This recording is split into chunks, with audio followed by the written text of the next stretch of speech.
ಸಮೀರ್ ಅಣ್ಣ, ನೀನು ಮಾಡೋದು ಅಧಿಕ ಪ್ರಸಂಗತನ. ನಿನಗೆ ಯಾಕೋ ಬೇಕು? 14 ವರ್ಷ ಇತ್ತು. ಅದನ್ನು ನೋಡ್ಲಿಕ್ಕೆ ಅವರ ಸಂಘ ಪರಿವಾರ ಇದ್ದಾರೆ, ಅವರ ದೊಡ್ಡ ದೊಡ್ಡ ಲೀಡರ್ಸ್ಗಳಿದ್ದಾರೆ, ಅವರ ಜನ ಇದ್ದಾರೆ, ಅವರು ಹೋರಾಟ ಮಾಡ್ತಾ ಇದ್ದಾರೆ. ನೀನು ನಮ್ಮದು ನೋಡು. ನಮ್ಮ ಸಮುದಾಯದಲ್ಲಿ ಎಷ್ಟೋ ಮರ್ಡರ್ ಆಗಿದೆ, ಎಷ್ಟೋ ಹೆಣ್ಣು ಮಕ್ಕಳ ಮರ್ಡರ್ ಆಗಿದೆ, ನ್ಯಾಯ ಸಿಗ್ಲಿಲ್ಲ. ಎಷ್ಟೋ ಗಂಡು ಮಕ್ಕಳ ಮರ್ಡರ್ ಆಗಿದೆ, ನ್ಯಾಯ ಸಿಗ್ಲಿಲ್ಲ. ಹೋರಾಡ್ತಾ ಇದ್ದಾರೆ ಪಾಪ, ಅವರಿಗೆ ಇದುವರೆಗೂ ನ್ಯಾಯ ಸಿಗ್ಲಿಲ್ಲ. ಅದನ್ನೊಂದು ವಿಡಿಯೋ ಮಾಡಿ ಹಾಕು. ಈ ಮುಗಿದೋದ ಕಥೆಯನ್ನು ಈಗ ನೀವು ವಿಡಿಯೋ ಮಾಡಿ ವೈರಲ್ ಮಾಡಲಿಕ್ಕೆ, ನೀನು ಹಣ ಸಂಪಾದನೆ ಮಾಡಲಿಕ್ಕೆ ನೀವು ಸಿಕ್ಕಿದ್ದೀದಾ? ನಿನಗೆ ಯಾಕೋ ಬೇಕು ಅವರ ಧಾರ್ಮಿಕ ಕ್ಷೇತ್ರ ವಿಷಯ?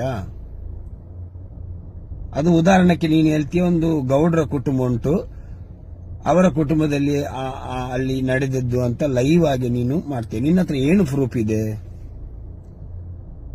ಯಾಕೋ ನೀ ಪ್ರಾಬ್ಲಮ್ ಮಾಡ್ತೀವಿ? ನಮ್ಮದಲ್ಲಿ ಎಷ್ಟುಂಟು.